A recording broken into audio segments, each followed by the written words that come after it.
त्याच्यातून सभ्यता मिळण्यासाठी आवश्यक असते मार्गदर्शन. मी आजच्या कार्यक्रमाच्या प्रमुख अतिथी माननीय सलोनी बोरसे मॅडम यांना विनंती करते की त्यांनी सर्व विद्यार्थी व पालकांना आपले बहुमूल्य असे मार्गदर्शन करावे.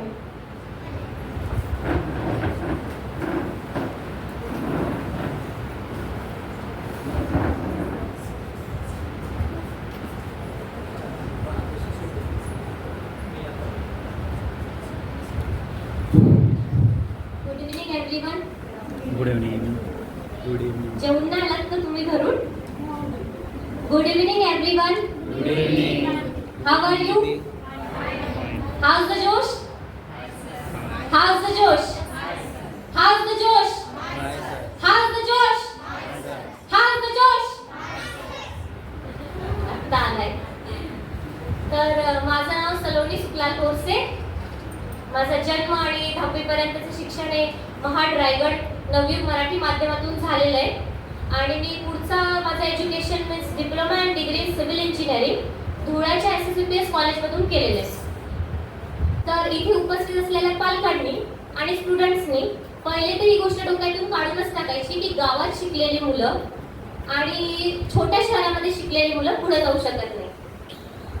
आपण जिथे आहोत आपल्यामध्ये जिद्द आणि चिकाटी असेल तर कोणत्याही स्तरावरून माणूस पुढे येतो आणि मोठा ऑफिसर आपल्याला जे पाहिजे ते बनतो.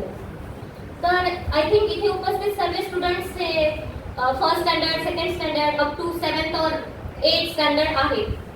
तर मला असं वाटतं की इथे त्यांची एवढी बौद्धिक क्षमता नाहीये की कदाचित मी काय बोलेल ते त्यांना एवढं जास्त लेवलपर्यंत समजू शकेल. पण ॲटलिस्ट मी पॅरेंट्सकडून एक्सपेक्ट करते की त्यांनी थोडं लक्ष देऊन ऐकायचं आहे की त्यांचा रोल हा त्यांच्या आयुष्यामध्ये यापुढे खूप जास्त इम्पॉर्टंट महत्त्वाचा असणार आहे. आणि तो त्यांनी कोणतीही शंका समाजाचा लोकांचा विचार न करता त्यांच्या स्टुडंट्सला त्यांच्या मुलांना सपोर्ट करायला पाहिजे. जसं की 10th स्टँडर्ड पर्यंत मी ॲव्हरेज स्टुडंट होते, टॉप 10 मध्ये होते, ॲव्हरेज स्टुडंट होते. त्याच्यानंतर धुळे येथे आल्यानंतर मी डिप्लोमा ॲडमिशन घेतलं आणि त्या दिवसापासून इंजिनिअरिंगच्या लास्ट डे पर्यंत माझे मार्क्स इन्क्रीज होत गेले, कधीच डिक्रीज नाही झाले. तर ही सुद्धा धारणा मनातून काढून टाकायची की 12वी हार्ड आहे, 11वी हार्ड आहे, पप्पाईचे मार्क्स कमी येतात, शाळेची ही इयत्ता हार्ड आहे. तर आपण नेहमी प्रगतीच्या पथावर पुढे पुढेच जायचं आहे. डिप्लोमा केल्यानंतर डिप्लोमाच्या शेवटच्या वर्षापर्यंत येईपर्यंत माझं हे डिसिजन झालं होतं की मला माझ्या आयुष्यामध्ये पुढे काय करायचंय आणि ते मिळवल्याशिवाय शांत नाही बसायचे. पण माझी अशी इच्छा आहे की ॲटलिस्ट इथे उपस्थित प्रत्येक स्टुडंटने आत्तापासून ठरवायला पाहिजे की आपल्याला काय करायचंय आणि ध्येय प्राप्तीपर्यंत थांबायचं नाहीये. आता पॅरेंट्सची ही काळाची गरज आणि हे त्यांचा रोल आहे की त्यांनी आपल्या स्टुडंट सोबत आपल्या मुलांसोबत कॉन्व्हर्सेशन करून त्यांना कशात इंटरेस्ट आहे. आता आज तुम्ही त्यांच्या इंटरेस्टनुसार आय एम विनर राज्यस्तरीय स्पर्धा ध्येय प्रकाशन अकॅडमी महाराष्ट्र ही जी संस्था राबवते ह्या कार्यक्रमात तुम्ही त्यांना सपोर्ट केला तर आज ते इथपर्यंत पोहोचले, आज ते कोणत्या तरी गोष्टीमध्ये इंटरेस्ट दाखवत आहेत. तसंच जर तुम्ही उद्या त्यांच्यासोबत कॉन्व्हर्सेशन करून त्यांना कोणत्या गोष्टीत रुची आहे. माझं पर्सनली उदाहरण द्यायचं म्हटलं की माझा कल आर्म फोर्सेसकडेच होता आणि आपल्याला सर्वांना माहिती आहे arm force is not a job, it's way of living life. ठीक आहे, हा कोणता जॉब नाहीये. तर हे माझं पहिल्यापासून ठरवलेलं होतं. आणि माझी लहान बहीण 12th नंतर तिला मेकअप आर्टिस्ट व्हायचे.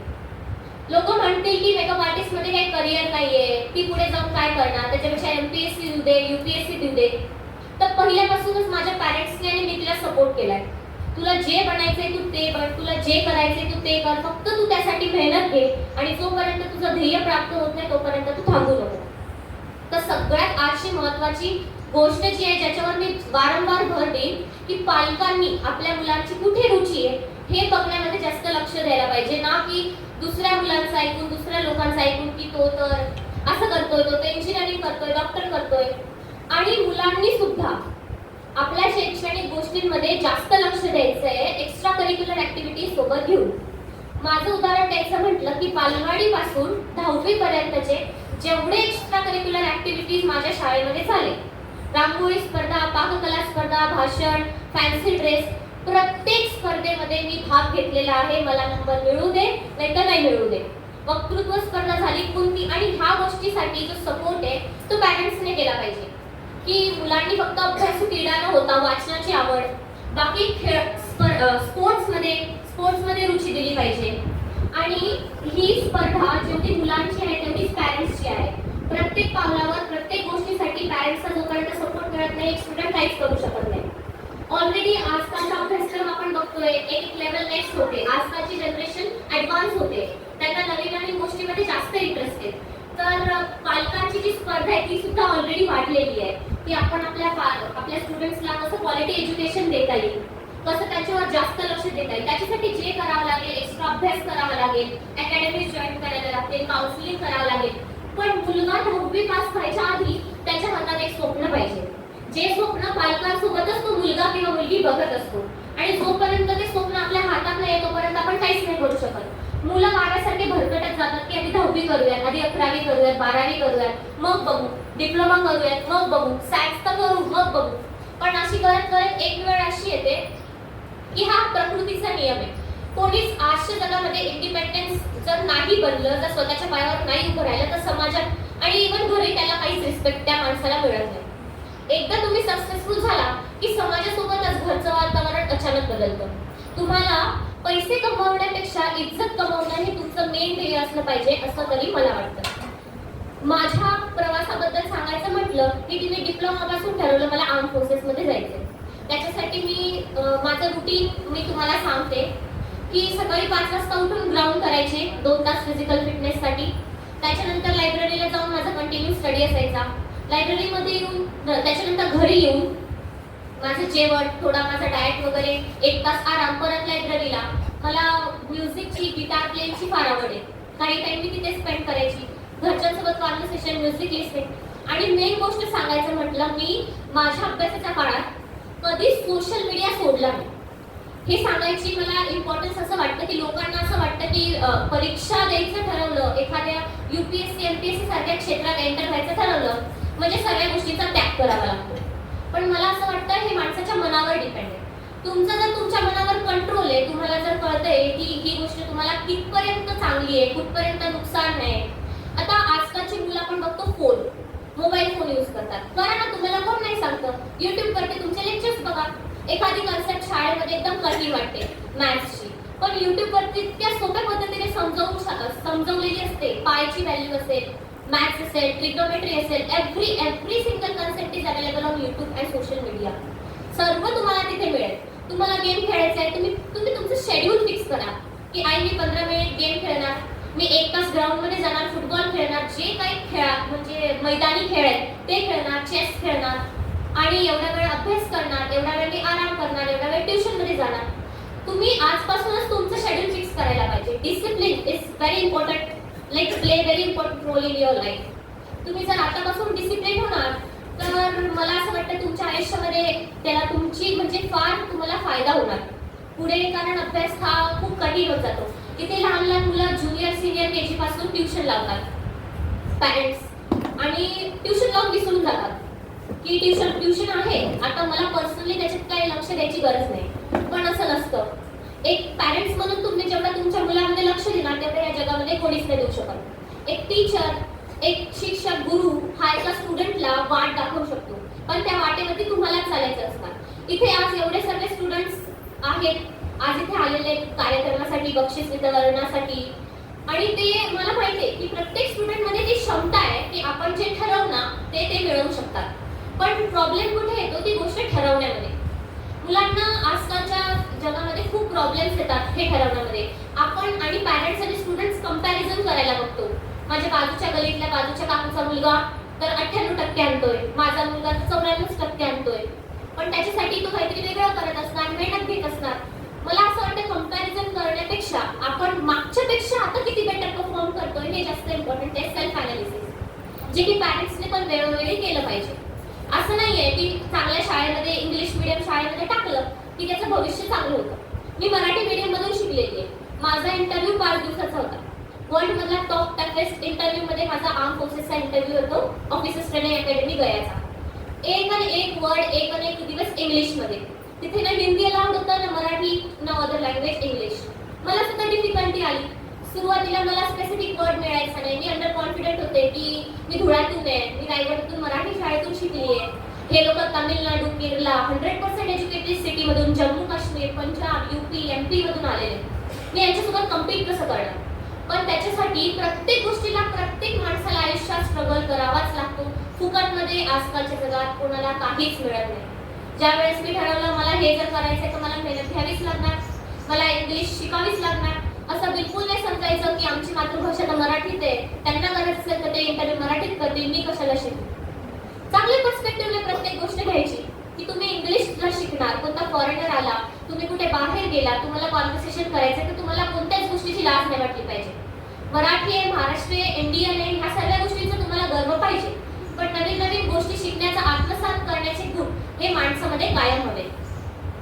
माझा 5 दिवसाच्या इंटरव्ह्यू मध्ये मला खूप गोष्टी शिकायला मिळाल्या, जसं की लिडरशिप क्वालिटी, ऑर्गनायझेशन क्वालिटी. त्यांनी प्रत्येक एक गोष्टीची आमची टेस्टिंग घेतली की हे person as a leader, as a army officer suitable आहे की नाही. आणि आर्म फोर्सेसचे काही रूल असतात की जर तुम्हाला फेल्युअर येतंय तर त्या फेल्युअरला लढायचा सुद्धा चान्स देते. जर तुम्ही फेल झालाय, तुमचं लगेज घ्या आणि सरळ गेटच्या बाहेर निघा. तुम्हाला ते रिअलाइज झालं पाहिजे की तुम्ही फेल झालाय.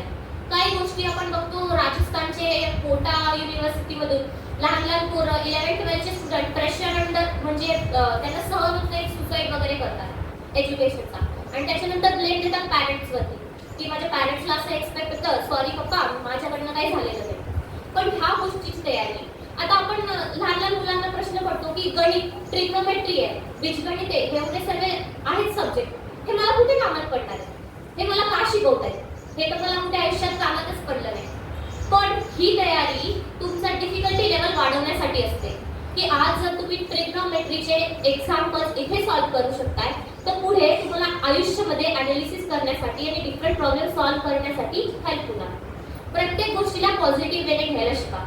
आई वडिलांचं हे काम आहे की मुलांच्या चुकीवरती त्यांना ओरडून ॲग्रेसिव्ह करण्यापेक्षा त्यांना चांगलं समजावून सांगणं. कारण ह्या गोष्टी ह्युमन सायकोलॉजीनुसार खूप जास्त मुलांच्या मनावर इफेक्ट करत असतात. जर तुम्ही मुलांना स्ट्रिक्ट वातावरण मेंटेन केलं की तू इथे नाही जाऊ शकत, तू असं नाही करू शकत, तुला 4 तास अभ्यास करायचाच आहे, तुला मी सोडणार नाही, त्याच्याऐवजी तुम्ही त्याचा मित्र बनलात, मैत्रीण बनलात, तर तो सहजतेने त्याचे प्रॉब्लेम्स, तिचे प्रॉब्लेम्स तुमच्यासोबत शेअर करणार आणि तुम्ही इझिली त्यांना सोल्युशन देऊ शकणार. लहान वयातच तुम्हाला त्यांचं एवढं जवळचं मित्र मैत्रीण बनायचंय की उद्या त्यांना असं वाटायला नको की मी माझ्या आईवडिलांसोबत हा प्रॉब्लेम शेअर करू शकत नाही म्हणून मी बाहेर कुठेतरी माझे नवीन फ्रेंड्स शोधले. अशी वेळ किंवा जी पण वेळ मुलांच्या आयुष्यात येते तिला कुठेतरी पॅरेंट्सच जबाबदार असतात. सक्सेस असू दे, फेल्युअर असू दे, प्रत्येक गोष्टीमध्ये पॅरेंट्सचा वाटा आहे. तर मला हेच वाटतं की प्रत्येक पॅरेंट्सने आपल्या मुला मुली सोबतचं वातावरण, ते आयुष्यामध्ये काय करतायत, ते कुठे चुकतायत, त्यांना कुठे इम्प्रूव्हमेंटची गरज आहे, त्यांचं ध्येय काय आहे, त्यांना कोणत्या दिशेला जायचंय, त्याच्यासाठी तुमची तयारी काय असणार आहे. तुम्हाला चांगले कॉलेजेस शोधावे लागणार, चांगले अकॅडमी शोधावे लागणार, फ्युचर फायनान्शियल प्लॅनिंग, सगळं ओव्हरऑल प्लॅनिंग तुम्हाला करायला लागणार. तुमचा एक बॅकअप प्लॅन सुद्धा त्यांच्यासाठी रेडी पाहिजे. मुलांनी म्हटलं पाहिजे की मी आज जे आहे ते फक्त माझ्या आई वडिलांमुळे आणि माझ्या मेहनतीमुळे आहे. हे फक्त बोलण्याचे वाक्य नसतात, हे करून दाखवावं लागतं. आणि ज्या दिवशी तुम्ही सक्सेस मिळवणार, ज्या दिवशी तुम्ही काहीतरी बनलात, त्या दिवशी तुमच्यासाठी हे पूर्ण जग बदललेलं असेल. कोणी व्यक्ती तुमच्याशी वर्षभर बोलले नसेल, 2 वर्ष बोललेलं नसेल, ती व्यक्ती स्वतःहून तुमच्या घरी येणार. बिलकुलच पॅरेंट्सने पण असं समजायचं नाही की भांडण झालंय, असं झालंय, तसं झालंय, माझ्या मुलाला अंडर एस्टिमेट करतात की हा तर नुसता शाळेत कॉलेजमध्ये टॉपर होता, याने आयुष्यात काय केलं, 10वी मध्ये तर हा सब्जेक्ट मध्ये नापास झालाय. बोलू देत, ज्यांना जे बोलायचे ते बोलू देत. आपलं ध्येय आपण मरेपर्यंत विसरायचं नाहीये. आणि जर तुम्हाला ध्येय लवकर प्राप्ती होत नसेल तर समजायचं this is not the ending, this is the beginning. Restart करायचंय, पहिल्यापासून सुरुवात करायची. आता मी ज्या ठिकाणी होते माझं फर्स्ट अटेम्प्ट मध्ये सिलेक्शन झालं, पण माझ्या सोबतचे जे स्टुडंट होते कोणाचा 19वा अटेम्प्ट, 20 अटेम्प्ट, 16, 6, 8, 9 अटेम्प्ट. तर ही गोष्ट हेच डिक्लेअर करते की जोपर्यंत तुमच्यामध्ये जिद्द नाही आहे की मिळवेल तर मी हेच मिळवेल, नाही तर मी काहीच नाही मिळवणार, त्यावेळेसच तुम्हाला ध्येय प्राप्ती होते आणि सक्सेस मिळतं. तर ह्या सगळ्या गोष्टी तुमच्या फ्युचर लाईफसाठी, आणि जसं आज तुम्ही इंटरेस्ट दाखवून ह्या ध्येय प्रकाशन अकॅडमीच्या मध्ये कॉम्पिटिशन, वेगळ्या कॉम्पिटिशनमध्ये पार्टिसिपेट केलंय, उद्या तुम्ही कॉलेजमध्ये जाणार, स्कूलमध्ये जाणार, मास्टर्स करणार, डिग्री करणार, एमटेक करणार, बीटेक करणार, काही करणार, तुम्हाला ही गोष्ट बिलकुलच सोडायची नाहीये आणि हा विचार तर डोक्यातून काढूनच टाका की एक्स्ट्रा करिक्युलर ऍक्टिव्हिटीज, स्पोर्ट किंवा वेगळ्या वेगळ्या गोष्टींमध्ये पार्टिसिपेट केल्याने अकॅडमिक्सवरती परिणाम होतो असं बिलकुल नाहीये. ह्या गोष्टी तुमची पर्सनॅलिटी एन्हान्स करतात आणि एक टॉपर होण्याच्या आधी, एक स्टुडंट होण्याच्या आधी एक चांगला माणूस व्हायला शिका. एक चांगला माणूस होणं की जो आपल्या मित्रमैत्रिणी, दुसऱ्यांचे प्रॉब्लेम समजतो, लहान पुरं आपल्या मित्राची पेन्सिल हरवली त्याला मदत करणं, ह्या छोट्या छोट्या गोष्टी लहानपणापासून सुरू होतात. एक चांगला माणूस जो कॉन्व्हर्सेशन करतो, काइंडली, स्वीटली सगळ्यांशी बोलतो, ओळखतो की हा आपल्या पॅरेंट्सशी आपण काय बोलायला पाहिजे, फ्रेंड्स सोबत कसं बोलायला पाहिजे, नवीन नवीन फ्रेंड्स बनवायला पाहिजे, नवीन गोष्टी शिकायला पाहिजे. आत्ताच ही वेळ आहे की जेव्हा तुम्ही त्यांच्यामध्ये एखादा स्पोर्ट किंवा एखादी एक्स्ट्रा करिक्युलर ऍक्टिव्हिटी जसं की सिंगिंग, डान्सिंग, जे काही करायचे, जे काही शिकवायचे तुम्ही ते ह्या वयामध्ये त्यांना शिकवू शकता. आणि कोणतं स्वप्न छोटं नाही. आज तुम्ही माझ्या पर्स्पेक्टिव्हने बघणार तर माझ्या आसपासचे लोक नेहमी म्हणायचे की UPSC काय हाताचा खेळ नाहीये, आर्म फोर्सेस काय हाताचा खेळ नाहीये, ती काय अशीच गोष्ट सर्वांना मिळत नाही. तर तुम्ही माझं एक्झाम्पल घ्या, कोणतंच स्वप्न छोटं नाहीये. इथं बसलेल्या एखाद्या स्टुडंटने ठरवलं जरी की मी ह्या स्पोर्टमध्ये चांगलं आहे आणि मला ऑलिम्पिकसाठी इंडियाला रिप्रेझेंट करायचंय, तर 10 वर्षानंतर तुम्ही ते स्वप्न जरूर पूर्ण करणार जर तुम्ही त्या स्वप्नाला खरंच म्हणजे असं म्हणतात ना डू ऑर डाय अशा सिच्युएशन मध्ये जर कन्सिडर केलं की हाच माझ्या लाईफचा शेवटचा क्षण आहे आणि मला हे करायचंच आहे, तर डेफिनेटली ती गोष्ट तुमच्यापर्यंत येणार. आणि जर तुम्ही गोष्टी कॅज्युअल घेणार की करू तर करू, बघू तर बघू, झालं तर झालं, नाही तर बघू दुसरं, तर अशा गोष्टी कधी सक्सेस होत नसतात. तर माझं बस एवढंच आव्हान आहे की पॅरेंट्स आणि स्टुडंट दोघांचा रोल इक्वली आहे तुमच्या लाईफमध्ये ग्रो करण्यासाठी. फेल्युअरमध्ये सुद्धा आपल्या मुलांचा हात सोडू नका. काही नाही होत बाळा, 4 मार्क कमी आले, आपण अजून मेहनत करू, पुढच्या वेळेस 10 मार्क जास्त आणू.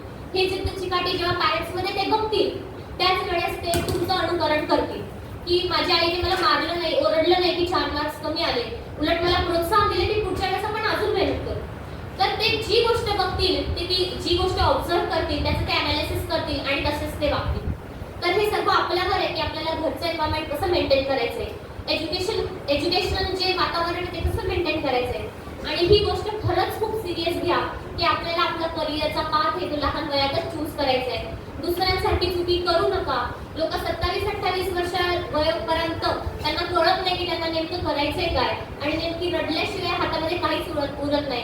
9 to 5 चा कॉर्पोरेट जॉब त्यांना बघावा लागतो आणि त्यांच्या आयुष्याची स्वप्न अशीच माती घडवतात. म्हणून मी वारंवार ह्याच गोष्टीवरती फोकस करते की तुम्ही तुमच्या मुलाच्या सर्वांगीण विकासासाठी पूर्ण जो होईल तो सपोर्ट द्या. जे जे करता येते ते प्रयत्न करा आणि करिअरसाठी आतापासूनच तुमच्या मुलाचा कुठे इंटरेस्ट आहे त्याच्यावरती लक्ष द्या. थँक्यू.